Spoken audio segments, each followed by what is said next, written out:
Hola, somos Ciudades Reveladas. Hola, somos Basurama. Y esto es Otras Maneras de Investigar. Un podcast de la red Contested Territories, dedicado a pensar juntos Metodologías experimentales de investigación territorial. Charlamos con gente que investiga la ciudad y el territorio, utilizando casi cualquier manera de mirar el mundo, para tratar de encontrar aquellos que solemos pasar por alto.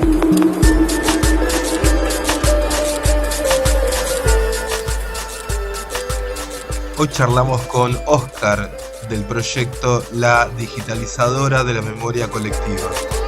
Yo soy Oscar y soy miembro de una plataforma que nos llamamos La Digitalizadora de la Memoria Colectiva.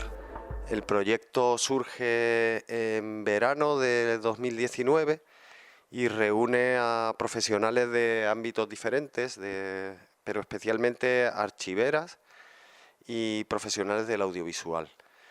Y nos juntamos para intentar dar respuesta a un reto que tiene que ver con la memoria social que tantos colectivos y particulares empiezan a registrar, la memoria social audiovisual que se empieza a registrar en España a partir de la aparición de los formatos primero de cine y luego de vídeo doméstico, ¿no?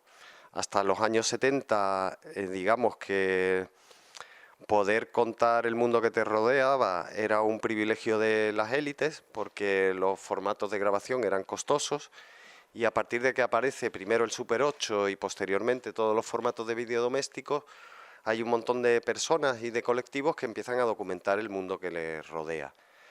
¿Qué ocurre con ese material? Que está registrado en unos formatos que han quedado obsoletos. Entonces son como imágenes atrapadas en pequeñas cajitas que lamentablemente se están perdiendo. Nosotros consideramos que esa memoria es fundamental como parte de la historia de un país para generar una perspectiva plural de la historia, y entonces, claro, vivimos en un territorio en el sur de España donde no le podemos pedir a las instituciones públicas que se hagan cargo de esto. Ellas son conscientes del valor que pueden tener estas grabaciones, pero realmente no tenemos el músculo que tienen otros estados respecto al patrimonio audiovisual.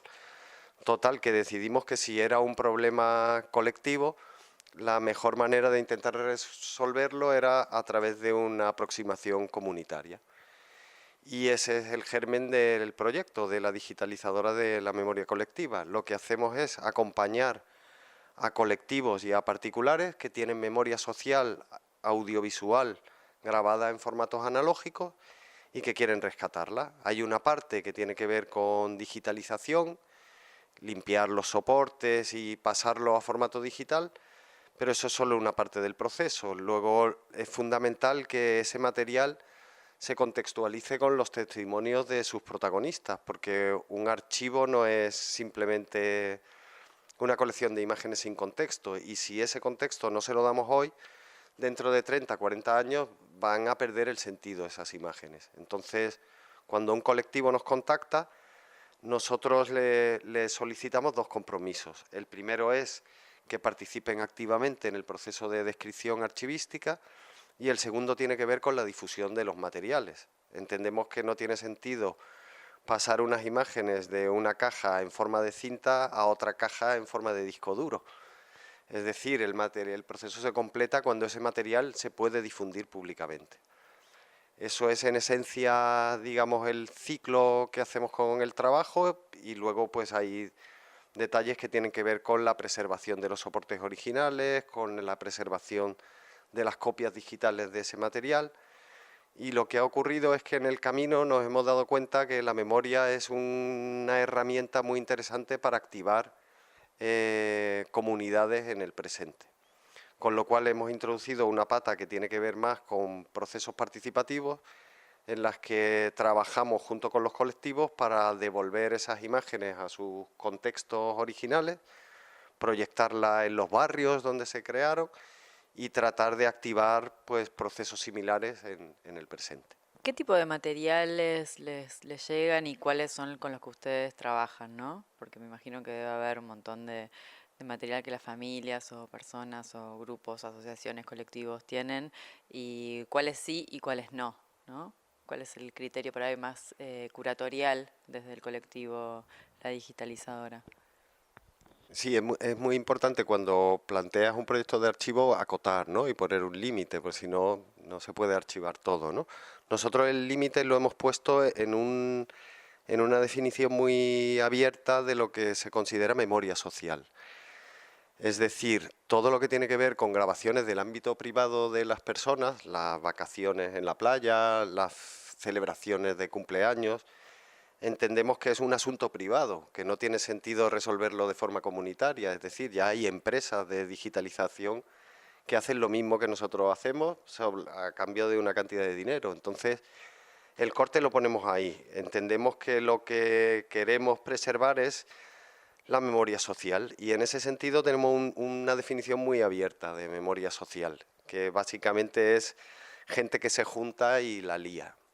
Y la lía puede ser desde organizar una manifestación, a organizar una fiesta en tu barrio, a, no sé, por ejemplo, pues un grupo de niñas que a finales de los 80 deciden montar un grupo de mayorets en la ciudad de Sevilla, ¿no?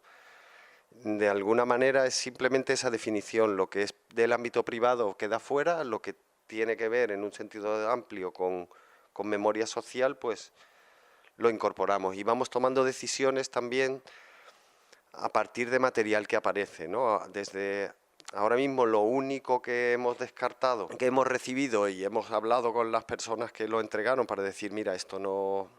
O sea, es memoria social, pero es un ámbito de lo privado social. Fue un sindicato minoritario que nos entregó un material de un congreso que acabó como el Rosario de la Aurora. Entonces, eran unas grabaciones que mientras estábamos digitalizando daba pudor, porque al final los propios colectivos también tienen espacios de intimidad, ¿no? Y entendíamos que estábamos sobrepasando un límite y que eso se digitalizó, se entregó a este sindicato, pero decidimos no publicarlo por una cuestión de respeto con las personas que ahí aparecen, que es otra línea que define también qué se publica y qué no se publica, ¿no? O sea, es fundamental que nadie salga perjudicado por la publicación de material. También nos ha ocurrido que nos entró una boda en un asentamiento gitano a mediados de los años 80 en Sevilla, que como documento antropológico es una auténtica maravilla, pero increíble, o sea, con el ritual de la pedida, de los ajuares, de los billetes de 5.000 pesetas volando por los aires, llega una maravilla, pero la comunidad gitana donde se desarrolló ese material, los gitanos tienen una relación con su imagen muy particular, ¿no? Y está relacionada con la vida y con la muerte, ¿no? Entonces ahí había personas fallecidas y se nos solicitó que eso no se publicara y lo mismo, pues no se ha publicado, ¿no? ¿Cuál es la metodología con la que trabajan? Digo, tanto desde la forma en la que trabajan con la comunidad, desde que la comunidad se acerca a solicitar la digitalización y cómo es ese movimiento y esa relación, hasta la metodología también de trabajo más respecto a la digitalización en sí, los soportes y hasta llegar, ¿no?, a las situaciones más de exhibición y todo eso. Sí, nosotros tenemos, en la página web está publicado como un resumen de la metodología en 5 fases, que puedo resumir. La primera le llamamos espigar, que es un poco por el documental de Agnès Varda, de los espigadores y la espigadora, ¿no? Porque de alguna manera entendemos que lo que hacemos está relacionado con eso, ¿no? Ya han pasado las instituciones públicas, los grandes archivos, ese material ha quedado descartado como las aceitunas que quedan en un campo después de ser cosechadas, y ahí vamos nosotros detrás encontrando alguna joya entre ese material que ha quedado descartado.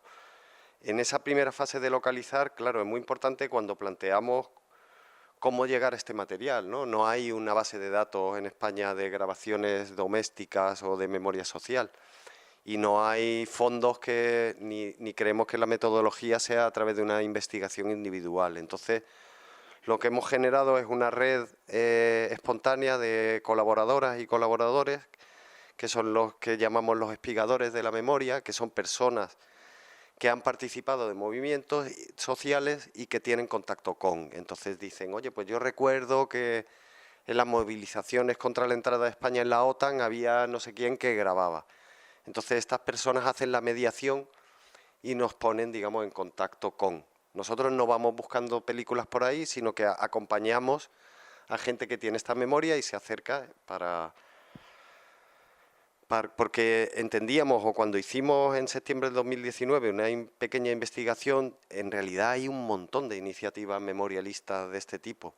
Lo que faltaba, o lo que entendíamos que faltaba, era una metodología que permitiera que la cantidad de horas que le dedica la gente a esto les permitiese obtener un resultado lo más profesional posible. O sea, hay miles de Facebook del barrio de no sé qué, pequeños blogs de la Valencia desaparecida, y o sea, la mano de obra, por así decir, está. Lo que la gente necesitaba era una pequeña orientación para que las digitalizaciones tengan una calidad profesional y las descripciones sean compatibles con los estándares internacionales de archivos, y eso es lo que hacemos, ¿no?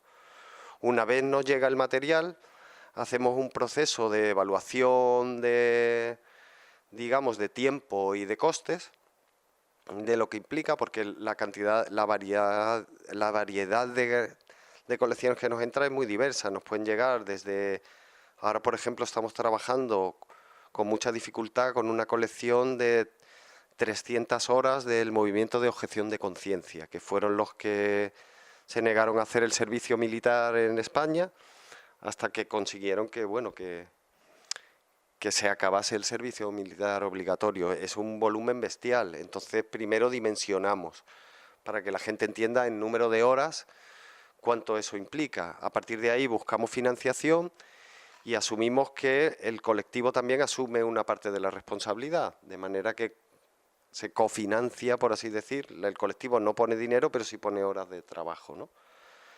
Luego viene un proceso que es el de la digitalización de los soportes, y ahí hay una historia muy bonita, y es que cuando arrancamos hicimos un llamamiento dentro del mundo del audiovisual a gente que tuviese cacharrería antigua en desuso. Entonces tenemos una estación comunitaria de digitalización en un local que nos ha cedido el Ayuntamiento de Sevilla, y todos los equipos que en ella están proceden de cesiones y de donaciones de colectivos, de instituciones que tenían allí el equipo, pero no le daban uso, ¿no?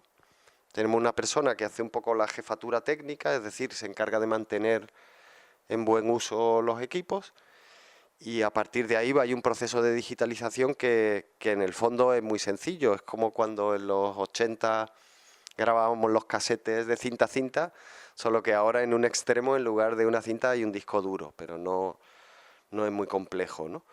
En colecciones muy grandes formamos a gente del colectivo para que haga esa parte, y en otras, pues, que hay financiación, pues contratamos personas para que se encarguen de la parte técnica, ¿no?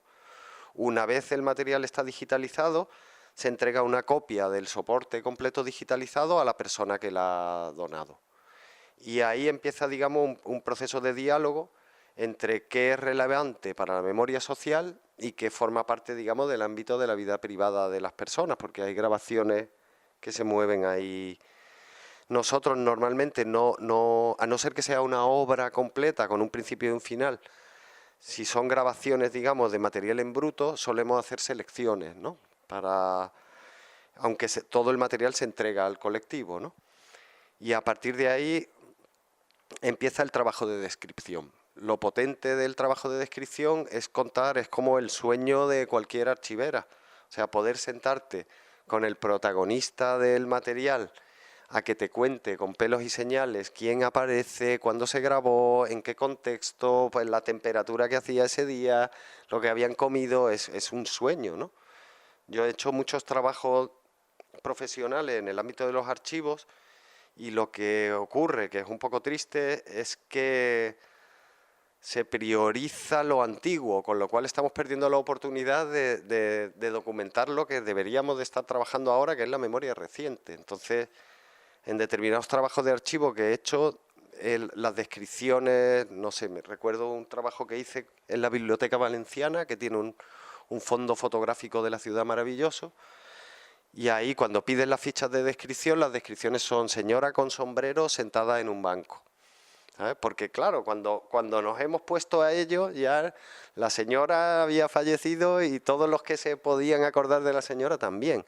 Eso es lo que no queremos que ocurra. Entonces, es un proceso que tiene una parte técnica compleja, difícil, digamos, de formar, que tiene que ver con la normalización del vocabulario, con colocar las cosas en su sitio, pero la parte, digamos, de cuéntame la película es muy divertida. Entonces intentamos que sea también un proceso lúdico. Entonces, no sé, cuando arrancamos nos pilló, por ejemplo, la pandemia, con lo cual nosotros lo que ahora hacemos sobre todo son procesos de descripción colectiva. Hacemos sesiones de proyección en el entorno del colectivo con el que estamos trabajando, se invita a los protas y esta sesión de proyección tiene solo una regla, y es que cualquiera de los presentes levantando la mano detiene la proyección. Y entonces dice, pues eso fue tal, tal, tal. Y ahí hay un equipo que graba y un equipo de archiveros que se encarga de luego normalizar el vocabulario y subirlo, ¿no? Están funcionando muy bien también los grupos de WhatsApp, ¿no? Porque el tema móvil, aparte de que lo que nos gusta, esto se ha hecho como una excusa para juntarnos y celebrar, pero es verdad que tiene la ventaja el WhatsApp, que es asincrónico y no tienes que coincidir a una hora en un sitio, que eso a veces es difícil, ¿no? Entonces, con algunos colectivos lo que vamos haciendo es subimos a un grupo de WhatsApp el material y cada uno, cuando tiene tiempo, incorpora en notas de voz pues el contexto de esas imágenes, que luego, ahora contaré, pero esas notas de voz pueden servir también para hacer películas, ¿no? Y luego, durante la pandemia, una cosa que hicimos, claro, nos pilló la pandemia cuando tuvimos, digamos, hicimos el primer proyecto piloto de memoria en un barrio de la ciudad de Sevilla. Trabajamos con la asociación de vecinos y creamos una colección que a priori no existía, de documentos que cada vecino guardaba en su casa, que formaban parte de la memoria del barrio. Entonces teníamos mucho material y llegó la pandemia y no podíamos describir, entonces, porque no nos podíamos juntar. Entonces un amigo programador diseñó un cacharro que le hemos llamado la tablet matón, como los fotomatón, no sé, que es un dispositivo portátil de descripción de documentos. En la tablet están cargados los documentos y cuando tú los ves y tienes algo relevante que decir, pulsas un OK y automáticamente la cámara y el micrófono de la tablet se pone a grabar. Con lo cual tú puedes decir, eso fue tal día, no sé qué, y una vez haces la descripción detienes la tablet y eso se sube automáticamente a la nube y nos llega a nosotros, ¿no? Entonces fue bonito porque además lo probamos en la peluquería del barrio donde estábamos trabajando. Necesitábamos un espacio donde pasaran muchos vecinos y además un espacio donde hubiera un margen y un tiempo. Entonces Mari Carmen, la peluquera del barrio de San Diego en Sevilla, entusiasta del proyecto y de la memoria de su barrio, accedió a tener allí la tablet. Entonces cuando venían las señoras, los señores, los clientes, los niños, decía, venga, mientras esperas, siéntate ahí con unos auriculares y ponte, y claro, de nuevo es una parte lúdica y a la vez estás recibiendo información muy, muy valiosa, ¿no? Esa sería, digamos, la tercera fase, la de descripción. Luego viene una cuarta fase que le llamamos el enriquecimiento, que tiene que ver con que al final, claro, aquí hay un diálogo interesante entre profesionales del archivo y del audiovisual. Entonces, describir un documento es contar una película. Con lo cual, tienes el documento original, tienes los testimonios de las personas, es relativamente fácil montar una nueva película, una obra derivada, donde los documentos rescatados dialogan con la memoria de los protagonistas, ¿no? Entonces, hacemos producciones propias de la digitalizadora en ese sentido, uniendo, digamos, la memoria de la gente y las imágenes. Luego, la siguiente fase es la fase de difusión, que tiene dos patas. Digamos, hay una pata online, tenemos una web, la digitalizadora.org, y una base de datos, que es como un archivo con estándares internacionales, en archivo.ladigitalizadora.org, donde todo el material está accesible, bajo una licencia Creative Commons, que en realidad es la más, si queréis luego hablamos de esto, es la más restrictiva que hay, porque nosotros es muy importante que la gente entienda que hacemos mediación, no nos vamos quedando con las grabaciones de la gente, los autores y los propietarios del material siguen siendo los propietarios originales, ¿no? Y era una forma de que se pudiera difundir y a la vez, simplemente para su incorporación en una obra derivada o su uso con lucro, la gente nos escribe, le ponemos en contacto con los autores y ellos autorizan por escrito, ¿no? Y luego la difusión tiene otra pata, que es la que a nosotros más nos gusta, que es la pata presencial, de juntarse y celebrar, ¿no? Entonces ahí tenemos por un lado un carrito, el cinecarro, que es una sala de proyecciones portátil que va anclada a una bicicleta y que nos permite, tiene un proyector y un altavoz y una serie de dispositivos, marcos de fotos digitales, y es así muy vistoso, y con esa solemos recorrer los lugares que aparecen en las imágenes con los colectivos y hacemos proyecciones pues en fachadas de edificios, en la puerta de bares y tal. Y luego hacemos sesiones más de cine de verano. Una vez hemos hecho una colección, hacemos con también es muy importante ver que las decisiones es un trabajo siempre de la mano del colectivo. Entonces, cuando tenemos el material, la pregunta es ¿qué queréis hacer con esto? Y van surgiendo pues propuestas. Pues vamos a hacer una entrega de premios a los vecinos ilustres y tal. Pues vale, montamos la parte técnica y pues vamos a pedir el teatro del pueblo para proyectar y que luego haga un debate, ¿no? Y esa es la parte de juntarse. Y luego la última fase, siguiente a la difusión, tiene que ver con la conservación.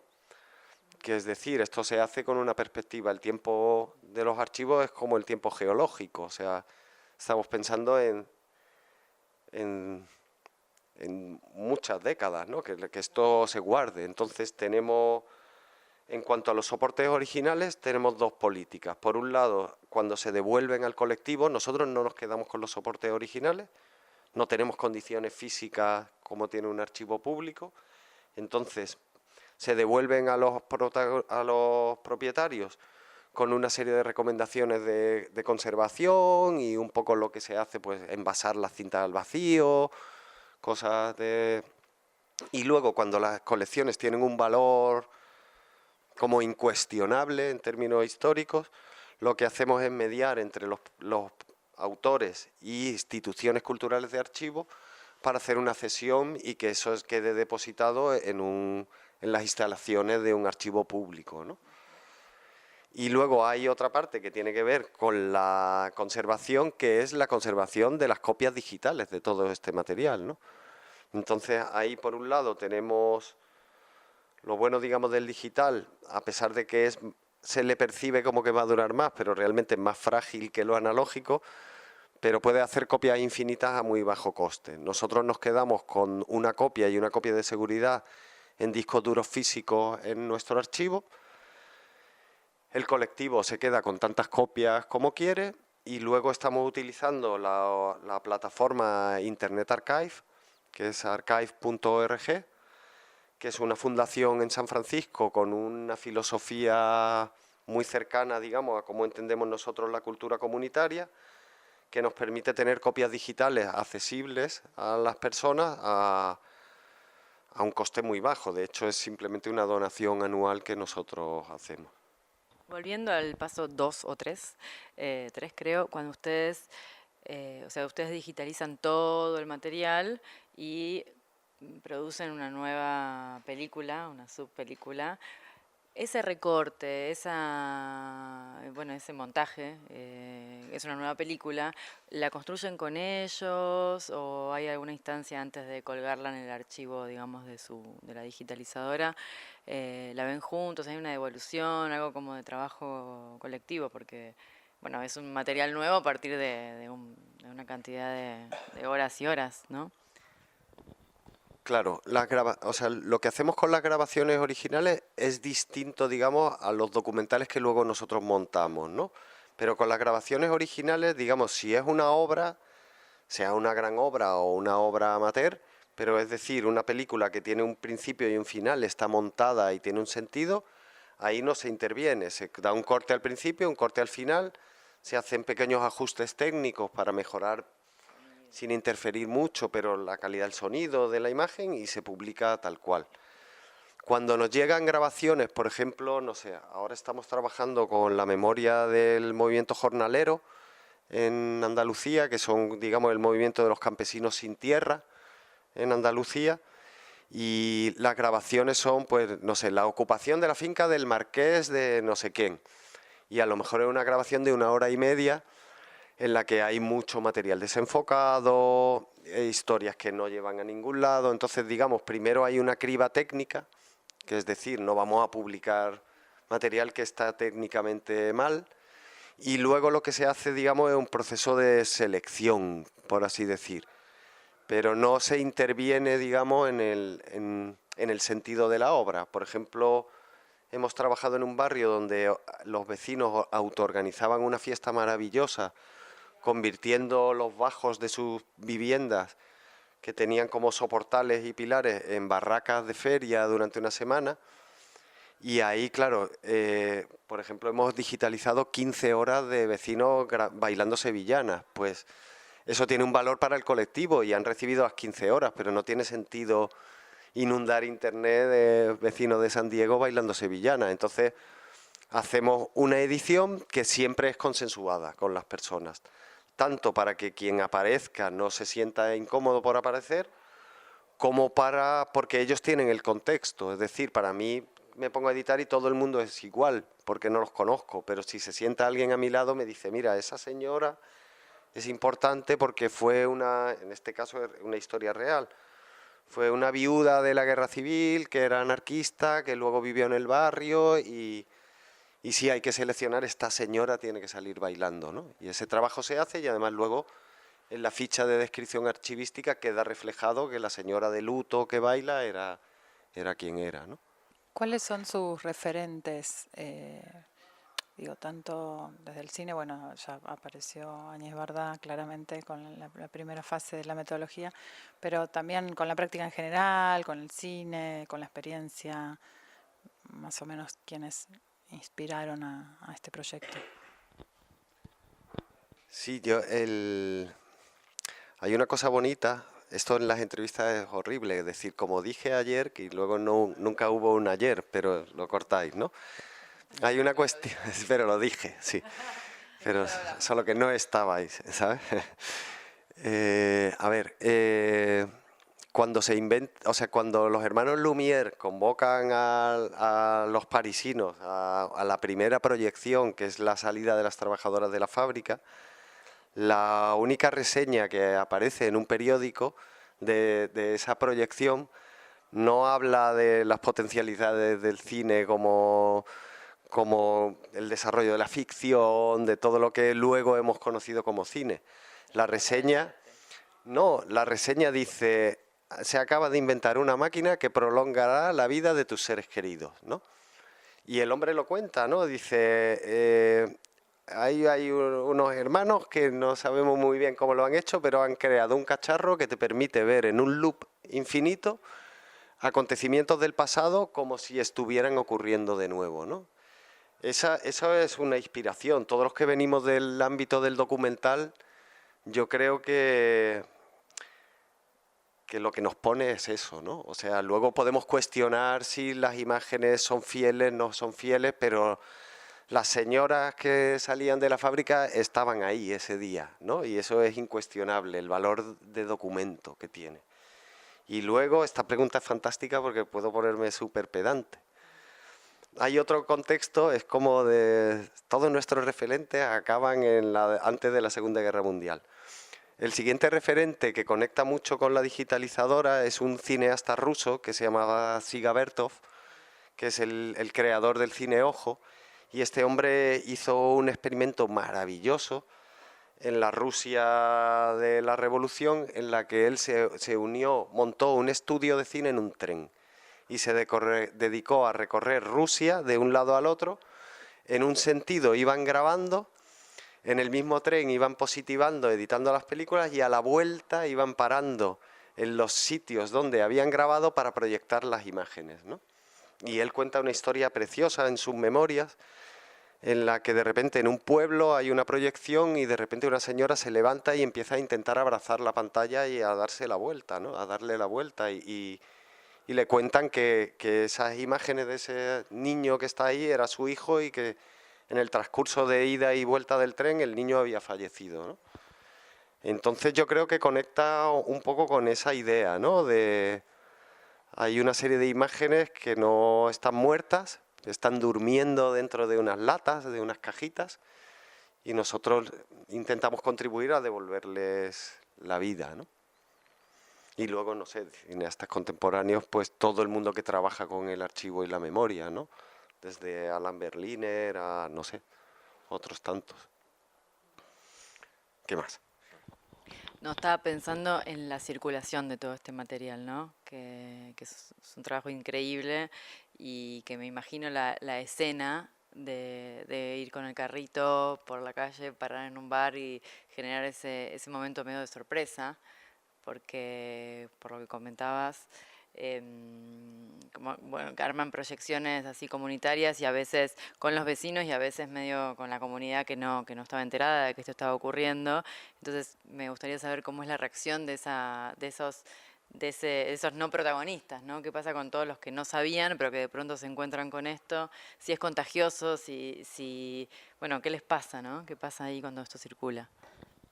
Claro, nosotros nos activamos siempre a demanda de un primer grupo, que es el grupo motor, digamos, el núcleo duro, la gente que lo sostiene, pero de lo que se trata es de generar un proceso de participación que vaya abriéndose, ¿no? Entonces, lo que nos hemos dado cuenta es que no tiene sentido digitalizar todo el material y devolverlo al final, sino que la propia devolución del material genera o motiva la aparición de nuevo material, ¿no? Es un proceso exponencial. Entonces, eso, normalmente trabajamos con un pequeño grupito, que es el que nos contacta y nos dice, vamos a hacer la memoria de nuestro barrio. En el caso de la memoria de los barrios, además, yo creo que tiene una dimensión que es bonita y es que, no sé, cuando trabajamos con un colectivo, el movimiento de objeción de conciencia, ahí ya existe una colección, es decir, ellos tienen un número finito de documentos y nosotros les ayudamos a organizarlo, a ordenarlo, a digitalizarlo y describirlo, ¿no? En el caso de la memoria de los barrios es distinto porque la colección no existe, se crea en el proceso. Las cintas, las películas están en casas de particulares, entonces es muy importante generar un efecto llamada, ¿no? Y lo que nos hemos dado cuenta es que la difusión llama a la participación. En cuanto llegamos a un barrio, primero hacemos una capsulita de 30 segundos, como yo no sé si en Argentina hay lo del tapicero, ha llegado a su localidad el tapicero. Se tapizan sillones, sillas, como los vendedores ambulantes que ofrecen servicios. Pues hacemos siempre una misma cápsula que es como ha llegado la digitalizadora a su barrio, ¿no? Y luego, a medida que va apareciendo material, lo vamos devolviendo y no sé, las reacciones son diversas. La memoria además es muy rica y muy compleja, ¿no? O sea, no sé, cosas que puedo contar. En La Bachillera, un barrio de autoconstrucción en Sevilla, con el que hemos trabajado, hubo una cosa maravillosa. Juan, uno de los vecinos, el día primero que sacamos el carrito, en el primer bar en el que paraba, él estaba con su cerveza mirando aquello y se me acerca y dice, yo tengo un montón de material, pero no pienso dar nada. Digo, vale, bueno, muchas gracias. Nada, entonces cambiamos de bar y digo, pero este va detrás nuestra. Y en el nuevo bar de nuevo se me acercaba, no pienso daros nada y tal, ¿no?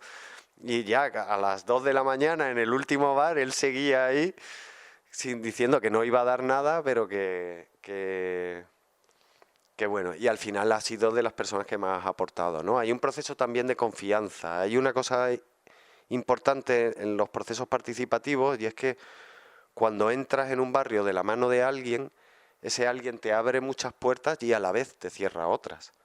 Porque los barrios tienen lógicas, hay peleas, las asociaciones de vecinos pasan por etapas. Entonces, en un principio trabajamos con quien se acerca, pero hay un ejercicio que nosotros hacemos de de que la gente perciba que es un proceso abierto, o sea, que no vamos de la mano de alguien y vamos a contar la historia de su barrio como quiere que la cuente alguien, sino que si él tiene algo que aportar, pues lo cuenta, ¿no? En otro barrio que se llama San Diego, nos ocurrió que un antiguo maestro de la escuela tenía una colección maravillosa en Super 8, pero estaba muy peleado con la junta directiva actual de la asociación. Entonces hubo un proceso en el que él le tratamos de hacer entender que no tenía que ver con la asociación, sino que él podía ofrecer sus películas, y las películas llegaron a última hora y son de las más bonitas, ¿no? Y luego otra cosa bonita es como, claro, al trabajar memoria social, trabajas con colectivos que muchas veces pasan procesos dolorosos.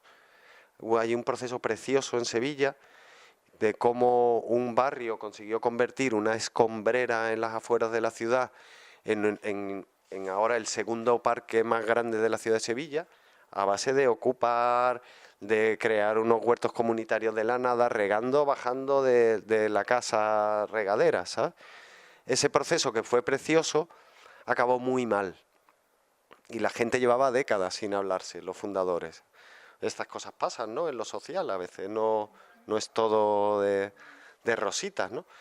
Y lo bonito, digamos, de haber rescatado la memoria y ponerla en valor es que ha servido para que luego hicimos una proyección y claro, la gente dice, hostia, es que cuando lo ves dice, joder, es que somos la leche, mira lo que hemos sido capaces de hacer, ¿sabes? Y entonces eso generó un proceso, no te digo yo que ahora sean los más amigos, pero sí hubo un proceso bonito de acercamiento, de lamer heridas y de reflexionar y volver a poder estar juntos en un mismo espacio, que es bonito. Y luego la memoria pues tiene la cosa de que cada uno recuerda lo que recuerda. Hemos hecho en uno de los barrios una colección de fútbol de barrio de los años 70 en Sevilla. En Sevilla había una liga de barrio maravillosa. Había un estadio de arena y piedra, o sea, nada de césped en cada barrio de la ciudad, porque había muchos descampados y la ciudad lo permitía. Y se jugaba una liga con grandes equipos como el Calavera Fútbol Club o el Estrella Bachillera. Aparecen 8 kilómetros de Super 8 de la liga de barrio, porque un conductor de autobuses era un enamorado del Super 8 y del fútbol y la graba. O sea, para que os hagáis una idea, 15 metros de Super 8 son 3 minutos. O sea, imaginaros la cantidad de horas que aparecieron. Entonces hicimos una gran fiesta del fútbol local, convocando a antiguos jugadores en un local para ver las películas, celebrar y recopilar descripción archivística. Pues en ese evento, si no aparecieron 8 presidentes del club de fútbol, porque todo el mundo recuerda la historia, mi padre fue el fundador del club, y a los 10 minutos llegaba no sé quién, yo fui el que fundó, y era como, ¿no? Porque, bueno, cada uno es muy creativa la memoria, por así decir, ¿no? No, gente que dice, yo soy ese, yo estoy ahí, ¿no? Y te viene alguien y dice, no, si ese día no estaba, ¿no? Pero es real, o sea, la gente recuerda y dice, pues ese soy yo, aunque no sea, ¿no? ¿Cómo se financia el proyecto? Es una pregunta que, bueno, nos intriga también, ¿no? En cada colectivo, que eso, busca alguna metodología experimental, alternativa, acercamiento al conocimiento de los barrios, de las ciudades. Bueno, siempre el gran desafío es la forma de financiarse para que también no se acabe pronto. Entonces, bueno, eso queríamos saber en el caso de ustedes, cómo lo llevan adelante. Sí, es el tema central, ¿no? Nosotros siempre definimos y decimos, somos un colectivo que trabaja junto a instituciones para preservar la memoria social. Digamos que el ritmo de incorporación de colectivos particulares, movimientos sociales, va a una velocidad, y el de las instituciones, como en todos lados, va a otra, ¿no? ¿Qué es lo que ocurre? Que el germen del proyecto es un poco dar respuesta a un problema que sabemos que no se va a dar respuesta desde lo público. Y en ese sentido hemos trabajado como cualquier movimiento social, es decir, aquí hay un problema, vamos a resolverlo y luego ya veremos, por así decir, cómo lo sostenemos y tal. Entonces hemos puesto mucho el acento en que esto no dependa exclusivamente de financiación pública, es decir, en un esquema de militancia 100%, el proyecto no muere. Nos parecía muy importante lo primero, porque hay muchos proyectos de memoria que luego casca la financiación y ahí se queda. Entonces, ¿qué es lo que ocurre? Que el núcleo duro del proyecto somos gente ya que tenemos una edad y una trayectoria en nuestra profesión. Es decir, no nos podemos permitir hacer esto como militancia, ¿no? O sea, por ejemplo, las dos personas que han puesto en pie todo el protocolo de descripción archivística del proyecto son directoras de archivos públicos, del archivo fotográfico de la Universidad de Málaga y de un archivo público de la Junta de Andalucía. Entonces, estas personas están trabajando como vocacional. Incluso la financiación que surge a partir de cosas que ellas hacen, no solo no se les remunera, sino que la devuelven al proyecto, ¿no? Pero sí que es cierto que para que esto coja un determinado ritmo y las cosas se puedan hacer con unos estándares de calidad, hace falta dinero, ¿no? Entonces, lo que tratamos es de invitar a instituciones públicas a que se sumen. Como os decía, una vez se recibe el material, se hace una estimación y a partir de ahí se le buscan novias y novios a los proyectos. Entonces, tanto mi compañero Miguel como yo nos dedicamos a intentar que alguien amadrine o apadrine una colección. Hasta ahora hemos tenido un apoyo fuerte del Ayuntamiento de Sevilla, de la Diputación, de la Junta de Andalucía. Y luego otra cuestión que tiene su gracia es que como el proyecto es, yo creo que tan majara, en el sentido tan loco, por así decirlo, pues hemos caído bien en determinados ámbitos oficiales de la archivística. Entonces, estamos pendientes ahora de una ayuda de la Federación Internacional de Archivos de Televisión, hemos tenido la posibilidad de hablar con el International Council of Archives y estamos en un proyecto europeo y ahora mismo que el mes de verano siempre lo dedicamos un poco a hacer evaluación, para poder arrancar con el aprendizaje del año. Lo que estamos intentando es, de alguna manera, que no es fácil, pero un modelo mixto, donde haya personas que estén por pura militancia, que son muy importantes porque son profesionales de lo suyo y aportan mucho saber, pero claro, luego todo lo que tiene que ver con lo que nosotros llamamos picar piedra, es decir, picar las entrevistas, digitalizar el material, eso estamos remunerándolo. Entonces estamos intentando, que no lo conseguimos del todo, pero que haya una generación de gente más joven que sí tenga contratos a través de convenios con instituciones públicas, ¿no? Y luego hay un tercer modelo, digamos, que es personas que trabajan, digamos, desde la militancia, pero que si entra financiación para un proyecto, pues aparcan su trabajo y están más a gusto trabajando en esto, ¿no? Esos son los tres modelos. Y luego hay un segundo círculo que nos permite sostenernos, que son profesionales de diferentes ámbitos, que si bien no vienen a todas las reuniones, no están pendientes del proceso, cuando hay una necesidad, ellos actúan, ¿no? Por ejemplo, en la parte técnica, pues nos apoyan ingenieros de sonido, oye, ha aparecido un Nagra, nos han donado un Nagra de 1975, no sabemos ponerlo en pie. Pues no os preocupéis, ¿qué tal? Y esa persona voluntariamente, cuando tiene tiempo, viene y lo pone en pie y forma a alguien más joven para poder utilizarlo, ¿no? Ese es un poco el modelo, tiene como todo contradicciones, ¿no? Estamos intentando además que cuando se remuneren las cosas sea con unos estándares de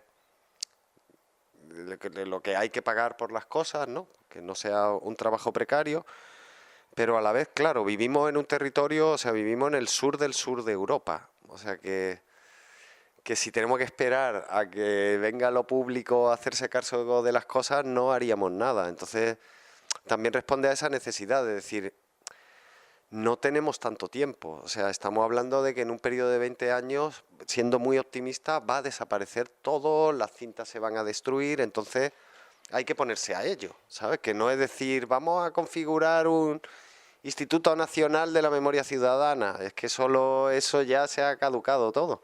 Entonces, estamos intentando este modelo mixto de militancia y trabajo remunerado, que permita ir sacando material, ¿no? Bueno, para cerrar, si les parece bien, te tiramos un concepto en el que estamos trabajando nosotros, a ver qué definición o qué ideas te lleva en relación al trabajo que ustedes están haciendo. Nosotros estamos trabajando con la idea de metodologías experimentales para la producción de conocimiento, para la investigación urbana y territorial. ¿Qué se te ocurre cuando hablamos de metodologías experimentales? Pues yo me lo llevo un poco a implicar a gente de fuera de la academia dentro de los procesos, ¿no? No sé, es lo que esta palabra que se usa mucho en estos ámbitos, es lo que me resuena. Es decir, que no sea toda una cosa como de aquí nos hacemos el matecito todo y nos lo bebemos nosotros mismos y somos los mismos y cabemos todos en un taxi, sino tratar de ampliar un poco el foco de la generación de conocimiento a la gente que está fuera de la academia, ¿no?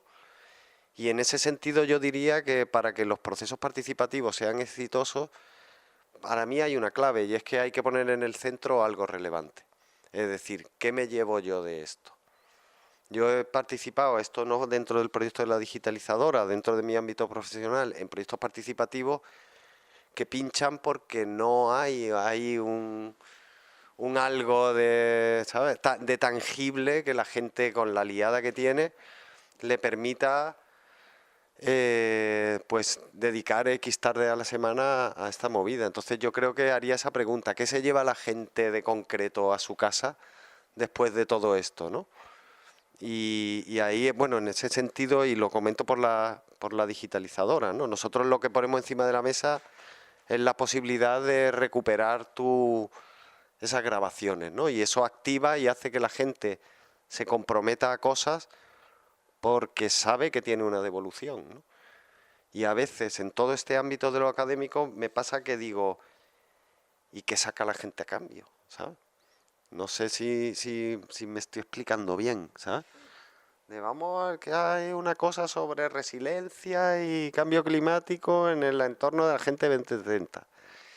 Y es como ya, pero a mi barrio, ¿sabes? ¿Yo qué saco de esto? Pues creo que para incluir a la gente hay que ser generosa a la hora de ofrecer, ¿no? Y luego hay que ir a los sitios, ¿no? Eso es muy importante. Que no es como, venga usted y tráigame a mi ámbito de la universidad o del tal, sino de yo quiero algo pues yo voy allí y estoy con la gente allí, ¿no? Bueno, que voy a contar una cosa un poco absurda, pero como cierre.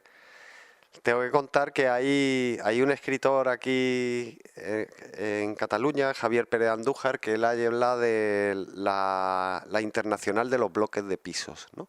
Al referirse, digamos, a toda una memoria de los territorios de la periferia que es compartida universalmente. O sea, la vivencia del barrio es transversal y salta océanos.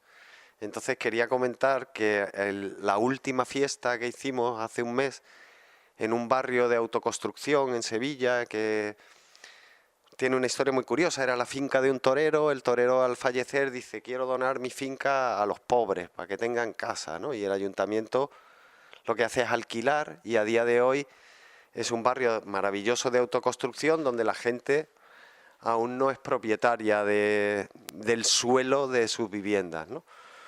Pues hicimos una fiesta en la que se hace un cine de verano, se proyectan los materiales rescatados durante el año, y yo tengo un buen amigo argentino que vive en Sevilla, que es de Moreno, y me ha hablado tanto de Moreno que es como si hubiera estado yo allí y tal. Y me encantó porque cuando terminó la proyección me vino y me dijo, increíble, he visto mi infancia, o sea, en la historia de esta gente he visto la historia de mi barrio, de Moreno, en Buenos Aires, ¿no? Y esas vaquerías y la historia que contaba esta señora, la vía de tren que pasaba por la puerta de mi casa, dices, Dios, increíble cómo en un contexto geográfico tan distinto esto haya podido conectar con una memoria tan personal mía como la de Moreno, ¿no? Entonces, nada, hagamos un grupo motor en Moreno y pongámonos a que la gente rebusque material en los cajones y luego hagamos un intercambio, ¿no? Eso es una idea que tenemos que nos gustaría materializar, ya veremos, pero la idea de intercambiar vivencias de barrios, ¿no? De llevar a vecinos de la Bachillera a Moreno, por así decir, y a gente de Moreno a la Bachillera, ¿no? En esta lógica de la internacional de los bloques de casas, ¿no? Cómo las vivencias de los barrios de la periferia se conectan entre sí. Muchas gracias.